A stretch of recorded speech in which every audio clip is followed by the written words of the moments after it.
Hello ಗೆಳೆಯರೇ, ನಮ್ಮ ಲಾಯಕ್ಸ್ ಪ್ರಸ್ತುತಪಡಿಸುತ್ತಿರುವ ಕನ್ನಡದಲ್ಲಿ ದೈನಂದಿನ ಸುದ್ದಿ ವಿಶ್ಲೇಷಣೆಗೆ ತಮಗೆಲ್ಲರಿಗೂ ಸ್ವಾಗತ. ಇಂದು ನಾವು ನೋಡಲಿದ್ದೇವೆ ಡಿಸೆಂಬರ್ 12, 2025 ದಿ ಹಿಂದೂ ಪತ್ರಿಕೆಯಲ್ಲಿರ್ತಕ್ಕಂಥ ಬಹುಮುಖ್ಯವಾದಂಥ ಆರ್ಟಿಕಲ್ಸ್ಗಳನ್ನು. ಇವತ್ತಿನ ಒಂದು ಚರ್ಚೆಗೆ ತೆಗೆದುಕೊಂಡಿರುವಂಥ ಇಂಪಾರ್ಟೆಂಟ್ ಆರ್ಟಿಕಲ್ಸ್ ಅಂತಂದರೆ ಸ್ಪೆಷಲ್ ಇಂಟೆನ್ಸಿವ್ ರಿವಿಷನ್ಗೆ ಸಂಬಂಧಿಸಿದಂಥ ಒಂದು ಆಸ್ಪೆಕ್ಟ್ ಆಗಿರ್ಬೋದು. ಜೊತೆಗೆ ಕರ್ನಾಟಕದಲ್ಲಿ ಒಂದು ಹೇಟ್ ಸ್ಪೀಚ್ ರಿಲೇಟೆಡ್ ಇರುವಂಥ ಬಿಲ್ಲನ್ನು ಇಂಟ್ರೊಡ್ಯೂಸ್ ಮಾಡಿದ್ದಾರೆ. ಇದಕ್ಕೆ ಸಂಬಂಧಿಸಿದಂತೆ ಲೂಪ್ ಹೋಲ್ಸ್ಗಳು ಯಾವ ರೀತಿಯಾಗಿದೆ ಅಂತ, ಸಬ್ಜೆಕ್ಟಿವಿಟಿಯನ್ನು ಯಾವ ರೀತಿಯಾಗಿದೆ ತೋರಿಸ್ತಾ ಇದೆ, ಪರ್ಟಿಕ್ಯುಲರ್ಲಿ ಡೆಫಿನೇಷನ್ ಅಂತ ಬಂದಾಗ ಬ್ರಾಡರ್ ಆಸ್ಪೆಕ್ಟ್ ಇದೆ ಅನ್ನುವಂಥ ಆ್ಯಂಗಲನ್ನು ಕವರ್ ಮಾಡ್ತಾ ಇದ್ದಾರೆ. ಜೊತೆಗೆ ಹೈಕೋರ್ಟಲ್ಲಿರುವಂಥ ಒಂದು ಕೊಲಿಜಿಯಂ ಸಿಸ್ಟಮ್ ರೆಕಮೆಂಡೇಷನ್ ಮಾಡುವಂಥ ಸಂದರ್ಭದಲ್ಲಿ ಹೇಗೆ ಒಂದು ಟ್ರಾನ್ಸ್ಪರೆನ್ಸಿಯನ್ನು, ಅಕೌಂಟ್ಯಾಬಿಲಿಟಿಯನ್ನು ತರಬೇಕು, ಸೀನಿಯಾರಿಟಿ ಆಸ್ಪೆಕ್ಟನ್ನು ಮಿಸ್ಔಟ್ ಮಾಡ್ತಾ ಇದೆ ಅನ್ನುವಂಥ ಆ್ಯಂಗಲ್ ನಡಿನಲ್ಲೂ ಒಂದು ಆರ್ಟಿಕಲನ್ನು ಮೇನ್ಸ್ ಪರ್ಸ್ಪೆಕ್ಟಿವ್ ಮತ್ತು ಪ್ರಿಲಿಮ್ಸ್ ಪರ್ಸ್ಪೆಕ್ಟಿವಲ್ಲಿ ಸಿಂಕ್ ಆಗುವಂತೆ ಗಮನ ಹರಿಸಬೇಕಾಗುತ್ತೆ. ಜೊತೆಗೆ ನಾರ್ತ್ ಈಸ್ಟರ್ನ್ ರೀಜನಲ್ಲಿರುವಂತಹ ಟ್ರೈಬಲ್ ಗ್ರೂಪ್ಗಳು, ಶೆಡ್ಯೂಲ್ ಟ್ರೈಬ್ ಆಗಿರತಕ್ಕಂಥ ತಿವಾಸ್ ರಿಲೇಟೆಡ್ ಇರುವಂಥ ಒಂದು ಫೆಸ್ಟಿವಲ್ನ ಆಧಾರದ ಮೇಲೆ ಅದಕ್ಕೆ ರಿಲೇಟೆಡ್ ಇರುವಂಥ ಫ್ಯಾಕ್ಟನ್ನು ಸಹ ನಾವಿವತ್ತು ಎಕ್ಸಾಮಿನೇಷನ್ ಪರ್ಸ್ಪೆಕ್ಟಿವಲ್ಲಿ ಕನೆಕ್ಟ್ ಮಾಡಲಿದ್ದೇವೆ. ಇವತ್ತಿನ ಒಂದು ಮೊದಲನೇ ಆರ್ಟಿಕಲನ್ನು ಗಮನ ಹರಿಸುವಂಥದ್ದಾದರೆ, election commission extends deadline for special intensive revision in 5 states 1 union territory ಅನ್ನುವಂಥದ್ದಾಗಿ ಕಾಣ್ತಾ ಇದ್ವಿ. GS ಪೇಪರ್ 2 ನಡಿನಲ್ಲಿ ಎಲೆಕ್ಷನ್ ರಿಲೇಟೆಡ್ ಇರುವಂಥ ಆಸ್ಪೆಕ್ಟನ್ನು ಕವರ್ ಮಾಡುವಾಗ ಅದರಲ್ಲೂ ಎಲೆಕ್ಷನ್ ಕಮಿಷನ್ಗೆ ಯಾವ ರೀತಿ ಅಂತ ಒಂದು ಪವರ್ ಇರುತ್ತೆ, ಯಾವ ರೀತಿಯಾಗಿ ಎಲೆಕ್ಟೋರಲ್ ರೋಲನ್ನು ರಿವೈಸ್ ಮಾಡ್ತಾರೆ ಅನ್ನುವಂಥ ಆಸ್ಪೆಕ್ಟಲ್ಲಿ ನೋಡ್ಬೋದು. ಪರ್ಟಿಕ್ಯುಲರ್ಲಿ ಒಂದು ಶೆಡ್ಯೂಲಲ್ಲಿ ಬದಲಾವಣೆ ಮಾಡ್ತಾ ಇದ್ದಾರೆ, ಎಕ್ಸ್ಟೆನ್ಷನನ್ನು ಮಾಡ್ತಾ ಇದ್ದಾರೆ, ಡೆಡ್ಲೈನಲ್ಲಿ ಬದಲಾವಣೆ ಮಾಡ್ತಾ ಇರೋದನ್ನು ನೋಡ್ತಾ ಇದ್ವಿ. ಪರೀಕ್ಷಾ ದೃಷ್ಟಿಕೋನದಿಂದ ಸ್ಪೆಷಲ್ ಇಂಟೆನ್ಸಿವ್ ರಿವಿಷನ್ನ ಇಂಪಾರ್ಟೆನ್ಸ್ ಏನಿದೆ, ಎಲೆಕ್ಷನ್ ಕಮಿಷನ್ಗೆ ಯಾವ ರೀತಿಯಾಗಿ ಪವರ್ ಸಿಕ್ಕತ್ತೆ, ಎಲೆಕ್ಷನ್ ಕಮಿಷನ್ ಸ್ಪೆಷಲ್ ಇಂಟೆನ್ಸಿವ್ ರಿವಿಷನ್ನ ಮಾಡ್ತಾ ಇದೆ. ಇದರಿಂದ ಒಂದು ಡುಪ್ಲಿಕೇಟ್ ಆಗಿರ್ತಕ್ಕಂತಹ ವೋಟರ್ ನೇಮ್ ಆಗಿರ್ಬೋದು, ಸಮ್ಟೈಮ್ಸ್ ಏನಾಗುತ್ತೆ ಮೈಗ್ರೇಷನ್ ರಿಲೇಟೆಡ್ ಇರೋದ್ರಿಂದನೂ ಸಹ ಡಬಲ್ ಆಗಿರುವಂಥ ಸಾಧ್ಯತೆ ಇರುತ್ತೆ, ಡೆತ್ ಆಗಿರುತ್ತೆ, ಬಟ್ ಸ್ಟಿಲ್ ವೋಟಿಂಗ್ ಆಗ್ತಾ ಇರೋದನ್ನು ನೋಡ್ಬೋದು ಅವರ ಒಂದು ಹೆಸರಲ್ಲಿ. ಹಾಗೂ ಮಿಸ್ಸಿಂಗ್ ವೋಟರ್ಸರು ಇರ್ತಾರೆ, ಅವ್ರಿಗೆ ಯಾವುದೇ ರೀತಿಯಾಗಿ ನೇಮೂ ಸಹ ನೋಡದೇ ಇರುವಂಥ ಸಾಧ್ಯತೆ ಇರುತ್ತೆ ಲಿಸ್ಟಲ್ಲಿ. ಈ ಒಂದು ಹಂತದಲ್ಲಿ ಇವಾಗ ಒಂದು ರಿವಿಷನನ್ನು ಮಾಡ್ತಾ ಇದ್ದಾರೆ, ಎಕ್ಸಿಸ್ಟಿಂಗ್ ರೋಲಲ್ಲಿ ಮಾಡ್ತಾ ಇರುವಂಥ ಒಂದು ಬದಲಾವಣೆಯನ್ನು ಮನೆಗೆ ವಿಸಿಟ್ ಮಾಡೋದ್ರ ಮುಖಾಂತರ, ಕೆಲವೊಂದಿಷ್ಟು ಇನ್ಫಾರ್ಮೇಷನ್ಸನ್ನು ಕಲೆಕ್ಟ್ ಮಾಡೋದ್ರ ಮುಖಾಂತರ, ಡಿಜಿಟಲ್ ಇನ್ಪುಟ್ಸನ್ನು ನೋಡೋದ್ರ ಮುಖಾಂತರ ಎಲೆಕ್ಟೋರಲ್ ರೋಲಲ್ಲಿ ನೇಮನ್ನು ರಿವೈಸ್ ಮಾಡ್ತಾ ಇದ್ದಾರೆ. ಇವಾಗ ಡೆಡ್ಲೈನನ್ನು ಎನ್ಹಾನ್ಸ್ ಮಾಡಿದ್ದಾರೆ. ಬಿಕಾಸ್ ಕೆಲವು ರಾಷ್ಟ್ರಗಳಲ್ಲಿ ಡೆಡ್ಲೈನ್ ಅವಶ್ಯಕತೆ ಇತ್ತು, ಇನ್ನು ಕೆಲವು ರಾಷ್ಟ್ರಗಳಲ್ಲಿ ಅವಶ್ಯಕತೆ ಇರದೇ ಇರೋದನ್ನು ನೋಡ್ತಾ ಇದ್ದೀವಿ. ಬಿಕಾಸ್ ಸಮ್ ಸ್ಟೇಟ್ಸ್ ಅಲ್ಲಿರುವಂಥವು ಕೆಲವೊಂದಿಷ್ಟು ಫ್ಲಡ್ ಆ್ಯಕ್ಟಿವಿಟೀಸ್ಗಳು, ಲೋಕಲ್ ಬಾಡಿ ಪೋಲ್ಸು, ಇವೆಲ್ಲ ಆಧಾರದ ಮೇಲೆ ಮತ್ತು ಮ್ಯಾನ್ ಪವರ್ ಇಲ್ಲದೇ ಇರುವಂಥ ನಿಟ್ಟಿನಲ್ಲಿ ಸೀಸನ್ಸ್ಗಳ ಒಂದು ಆಧಾರದ ಮೇಲೆ ರಿಕ್ವೆಸ್ಟನ್ನು ಮಾಡ್ಕೊಂಡಿದ್ದಾರೆ ಎಕ್ಸ್ಟೆನ್ಷನ್ನ ಮಾಡಬೇಕು ಅಂತ.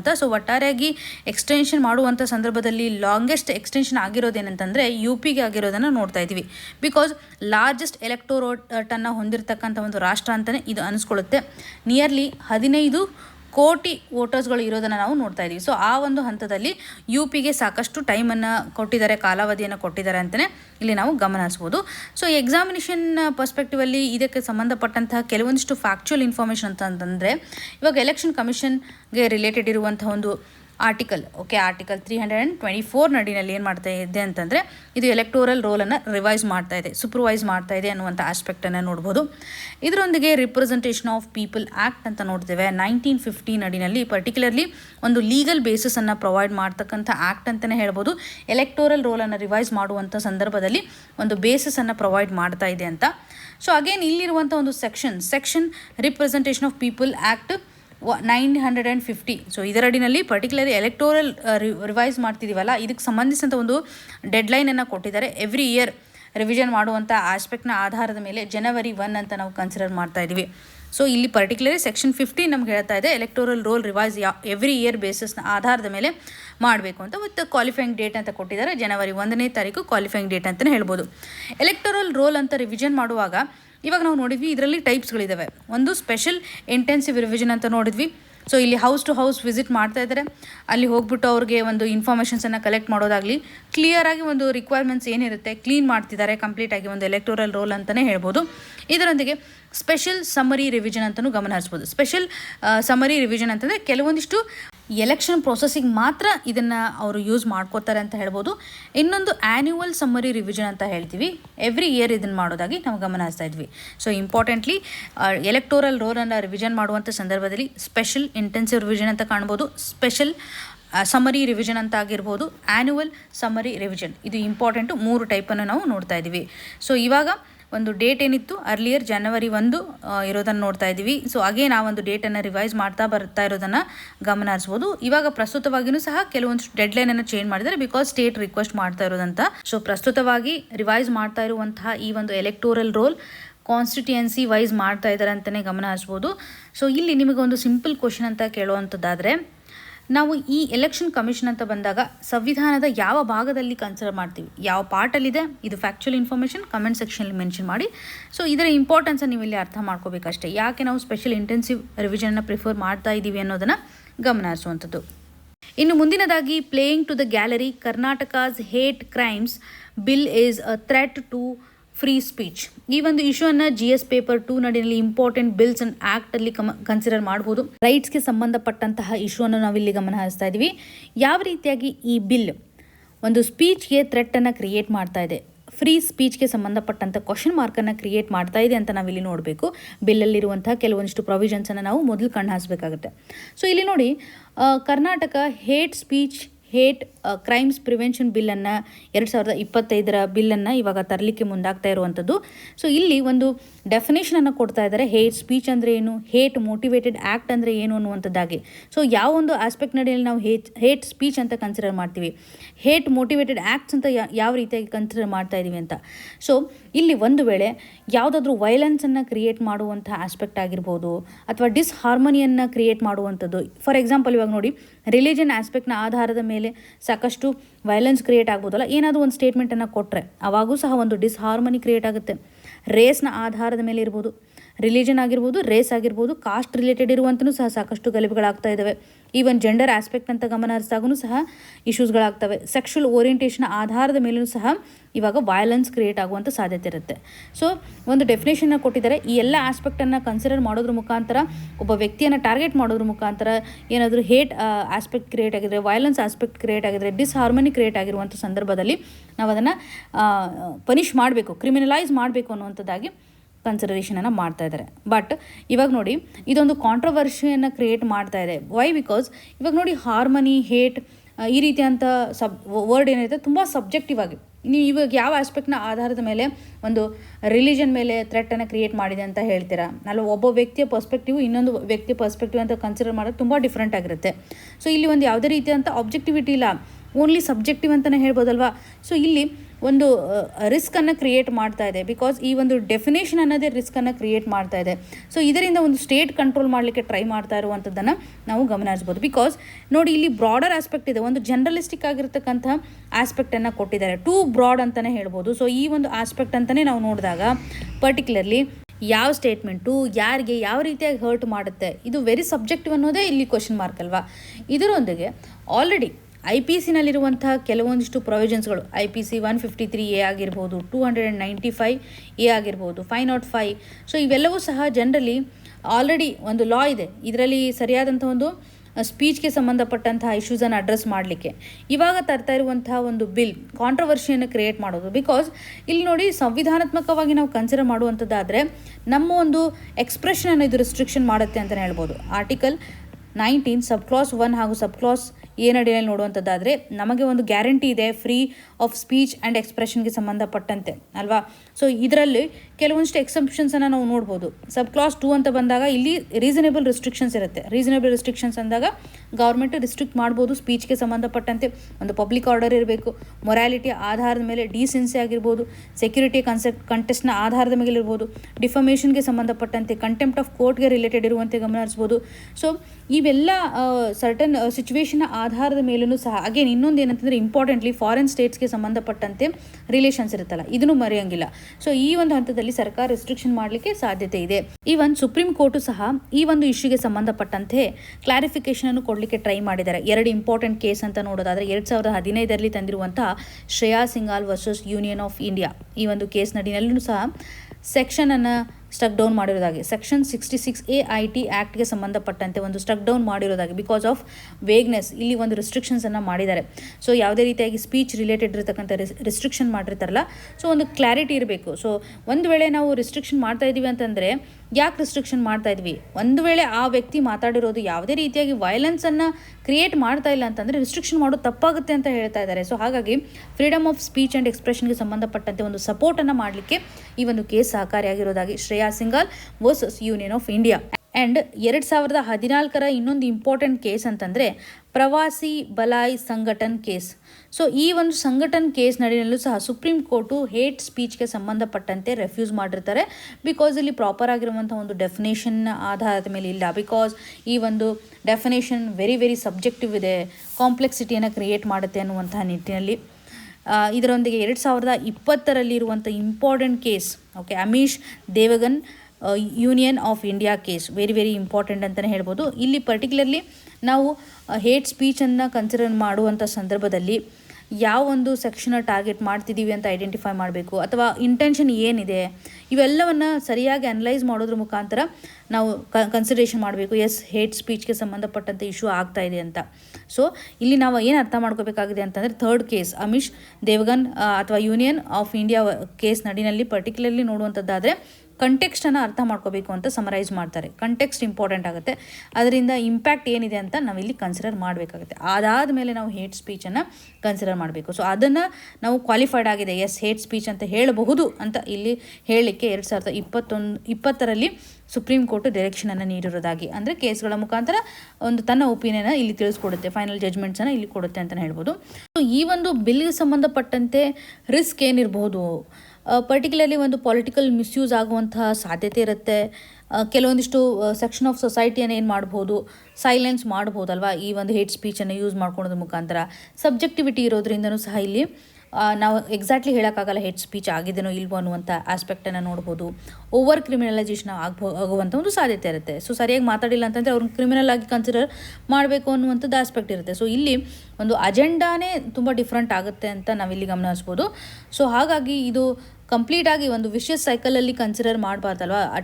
ಆಟೋಮೆಟಿಕಲಿ ನಾವು ಒಬ್ಬ ವ್ಯಕ್ತಿ ಏನೋ ಮಾತಾಡ್ತಾ ಇದ್ದಾನೆ ಅಂತಂದರೆ ಅವನ್ನ ಕ್ರಿಮಿನಲ್ ಆಗಿ ಕನ್ಸಿಡರ್ ಮಾಡೋದು ಎಷ್ಟು ಮಟ್ಟಿಗಿರುತ್ತೆ. ಫ್ರೀ ಸ್ಪೀಚ್ಗೆ ಸಂಬಂಧಪಟ್ಟಂಥ ಒಂದು ಕ್ವಶನ್ ಮಾರ್ಕನ್ನು ಸಹ ಇದು ಕ್ರಿಯೇಟ್ ಮಾಡ್ತಾ ಇದೆ.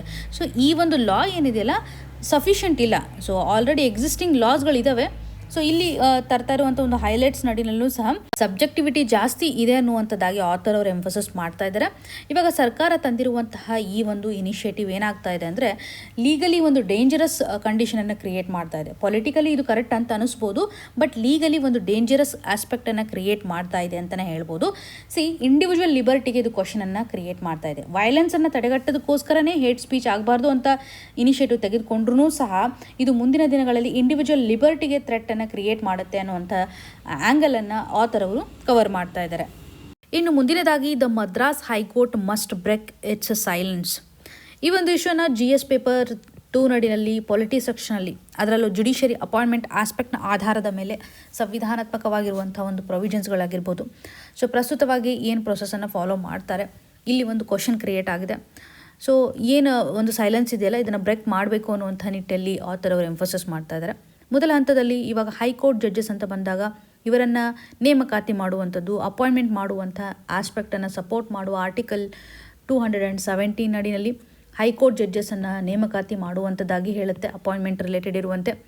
ಅಗೇನ್ ಆರ್ಟಿಕಲ್ 224 ಅಂತ ಬಂದಾಗ ಎಡಿಷ್ನಲ್ ಜಡ್ಜಸನ್ನು ನೇಮಕಾತಿ ಮಾಡುವಂಥ ನಿಟ್ಟಿನಲ್ಲಿ 222 ಓಕೆ ಈ ಒಂದು ಆರ್ಟಿಕಲಲ್ಲಿ ನೋಡುವಂಥದ್ದಾದರೆ ಜಡ್ಜಸ್ಗಳನ್ನು ಹೇಗೆ ನಾವು ಟ್ರಾನ್ಸ್ಫರ್ ಮಾಡಬೇಕು, ಒಂದು ಹೈಕೋರ್ಟಿಂದ ಇನ್ನೊಂದು ಹೈಕೋರ್ಟ್ಗೆ ಟ್ರಾನ್ಸ್ಫರ್ ಮಾಡುವಂಥ ನಿಟ್ಟಿನಲ್ಲಿ ಈ ಒಂದು ಆರ್ಟಿಕಲ್ ನಮಗೆ ಸಪೋರ್ಟ್ ಮಾಡುತ್ತೆ. ಅಪಾಯಿಂಟ್ಮೆಂಟ್ ಮಾಡುವಂಥ ಸಂದರ್ಭದಲ್ಲಿ ಪರ್ಟಿಕ್ಯುಲರ್ಲಿ ಒಂದು ಪ್ರೆಸಿಡೆಂಟ್ ಅವರು ಅಪಾಯಿಂಟ್ಮೆಂಟ್ ಮಾಡ್ತಾರೆ ಅನ್ನೋದು ನಿಮ್ಗೆ ಕ್ಲಿಯರಾಗಿ ಗೊತ್ತಿರುತ್ತೆ.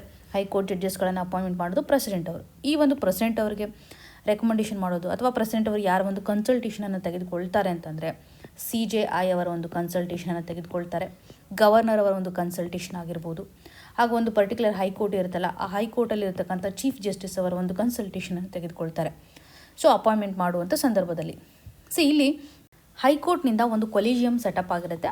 ಹೈಕೋರ್ಟಿಂದನೂ ರೆಕಮೆಂಡೇಷನ್ ಮಾಡಬೇಕಲ್ಲ ಯಾರನ್ನು ನೀವು ಅಪಾಯಿಂಟ್ಮೆಂಟ್ ಮಾಡಿ ಅಂತ. ಹೈಕೋರ್ಟ್ ಕೊಲಿಜಿಯಂ ನಡಿಯಲ್ಲಿ ಆ ಒಂದು ಹೈಕೋರ್ಟ್ನ ಚೀಫ್ ಜಸ್ಟಿಸ್ ಅವರಿದ್ದಾರೆ, 2 ಜನ ಸೀನಿಯರ್ ಮೋಸ್ಟ್ ಜಡ್ಜಸನ್ನು ಇನ್ಕ್ಲೂಡ್ ಮಾಡೋದ್ರ ಮುಖಾಂತರ ಹೈಕೋರ್ಟಲ್ಲಿರುವಂಥ ಈ ಒಂದು ಕೊಲಿಜಿಯಂ ಏನು ಮಾಡುತ್ತೆ ಅಂದರೆ ರೆಕಮೆಂಡೇಷನ್ಸನ್ನು ಮಾಡುತ್ತೆ. ಸುಪ್ರೀಂ ಕೋರ್ಟಲ್ಲಿರುವಂಥ ಒಂದು ಕೊಲಿಜಿಯಮ್ಗೆ ರೆಕಮೆಂಡೇಷನ್ಸನ್ನು ಮಾಡುತ್ತೆ. ಆಮೇಲೆ ಇವ್ರು ಏನು ಮಾಡ್ತಾರೆ, ಒಂದು ಫೈನಲ್ ಅಪ್ರೂವಲನ್ನು ಮಾಡೋದಾಗಿ. ಫೈನಲ್ ಅಪ್ರೂವಲ್ ಮಾಡಿದ್ಮೇಲೆ ಈ ಸುಪ್ರೀಂ ಕೋರ್ಟಲ್ಲಿರ್ತಂಥ ಕೊಲಿಜಿಯಮ್ ಏನು ಮಾಡುತ್ತೆ, ಸರ್ಕಾರಕ್ಕೆ ಹೇಳುತ್ತೆ. ಸೊ ಫೈನಲ್ ಆಗಿ ಅಪಾಯಿಂಟ್ಮೆಂಟ್ ಮಾಡ್ತಕ್ಕಂಥ ಸಂದರ್ಭದಲ್ಲಿ ಒಂದು ಗೌರ್ಮೆಂಟಿಗೆ ಕಳಿಸುತ್ತೆ. ಫೈನಲ್ ಆಗಿ ನಾವು ಇಷ್ಟೆಲ್ಲ ಜನರ ಅಪ್ರೂವಲ್ ಮಾಡಿದ್ದೀವಿ ಅಂತ.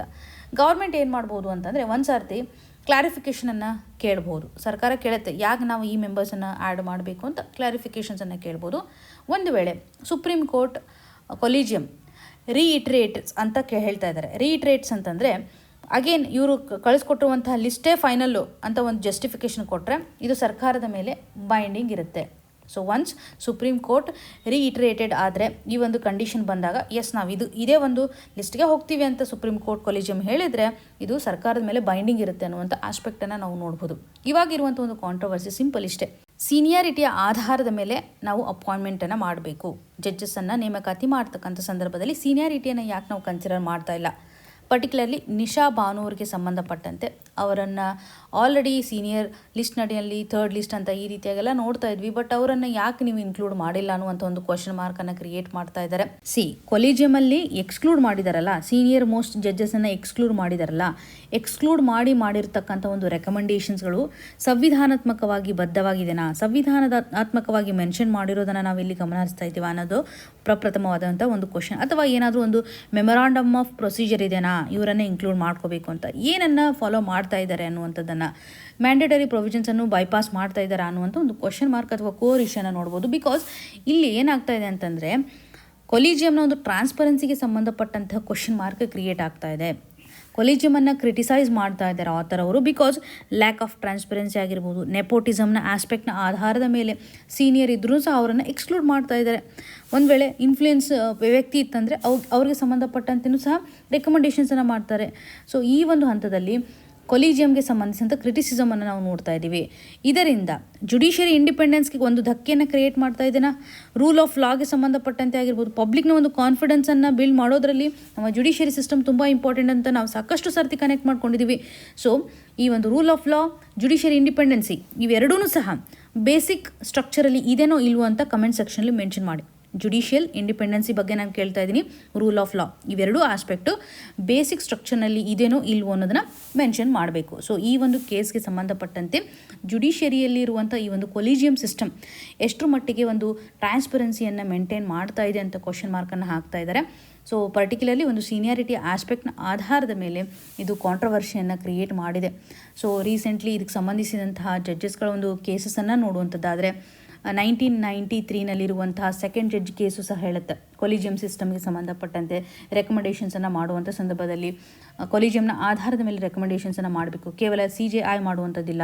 3rd ಜಡ್ಜಸ್ ಕೇಸು ಸಹ ಇಂಪಾರ್ಟೆಂಟ್. 1998 ನಡಿನಲ್ಲೂ ಸಹ ಒಂದು ಕ್ಲಾರಿಫಿಕೇಷನನ್ನು ಕೊಡುತ್ತೆ, ಕೊಲಿಜಿಯಂನ ಒಂದು ಸ್ಟ್ರಾಂಗ್ ಸಪೋರ್ಟನ್ನು ಮಾಡೋದಾಗಲಿ. ಸೊ ಸುಪ್ರೀಂ ಕೋರ್ಟು ಸಹ ಎಂಫೋಸಿಸ್ ಮಾಡೋ ಪ್ರಕಾರ ಅಥವಾ ಒತ್ತು ಹೇಳೋ ಪ್ರಕಾರ ಅಪಾಯಿಂಟ್ಮೆಂಟ್ ಮಾಡುವಾಗ ಒಂದು ಆಬ್ಜೆಕ್ಟಿವಿಟಿಯನ್ನು ಇಟ್ಕೊಳ್ಳಿ, ಟ್ರಾನ್ಸ್ಪರೆನ್ಸಿಯನ್ನು ಇಟ್ಕೊಳ್ಳಿ, ಮೆರಿಟ್ನ ಆಧಾರದ ಮೇಲೆ, ಸೀನಿಯಾರಿಟಿ ಆಧಾರದ ಮೇಲೆ ನಾವು ಪ್ರೊವೈಡ್ ಮಾಡಬೇಕು ಅಂತ ಸುಪ್ರೀಂ ಕೋರ್ಟು ಸಹ ಕೇಸಸ್ಗಳ ಮುಖಾಂತರ ಡೈರೆಕ್ಷನನ್ನು ನೀಡ್ತಾ ಇದೆ. But when it comes to the procedure part ಅಲ್ಲ, ಇಲ್ಲಿ ಯಾಕೆ ಒಂದು ಡಿವಿಯೇಷನ್ ಆಗ್ತಾ ಇದೆ?